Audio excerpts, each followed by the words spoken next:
State bank of India November 15, December 15, 2024 కాలానికి గాను marginal cost of funds best lending రేట్ను పలు టెన్యూర్లకు సవరించింది. దీంతో పలు రుణాలపై వడ్డీ రేట్లు మారుతాయి.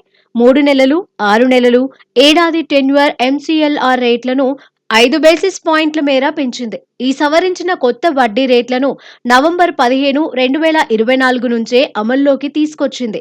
ప్రస్తుతం ఓవర్ నైట్ నెల రోజుల ఎంసీఎల్ఆర్ రేటు 8.20% వద్ద ఉంది.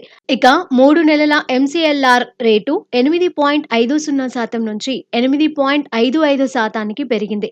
6 నెలల ఎంసీఎల్ఆర్ రేటు 8.85% నుంచి 8.90% చేరింది. అలాగే ఏడాది టెన్యూర్ రేటు 8.95% నుంచి 9% పెరిగింది.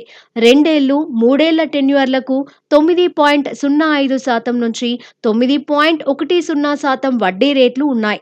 బ్యాంకులు రుణాలపై వసూలు చేసే కనీస వడ్డీ బెంచ్ మార్క్ రేటుగా marginal cost of funds best lending రేటును పరిగణిస్తాయి. అంటే ఈ ఎంసీఎల్ఆర్ రేటు కంటే తక్కువ వడ్డీ రేటుకు రుణాలు ఇవ్వవు.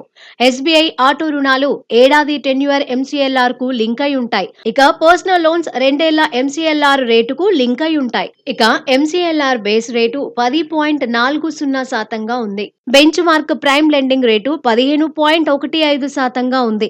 మరోవైపు SBI home loan external bench mark lending rate 9.15% ఉంది. ఇందులో RBI repo rate 6.50% plus friend 2.65% ఉంటుంది. ప్రస్తుతం ఎస్బీఐలో హోమ్ లోన్ వడ్డీ రేట్లు 8.50% నుంచి 9.65%గా ఉన్నాయి. అయితే సిబ్ స్కోర్ ఆధారంగా ఈ వడ్డీ రేట్లలో హెచ్చుతగ్గులు ఉంటాయి.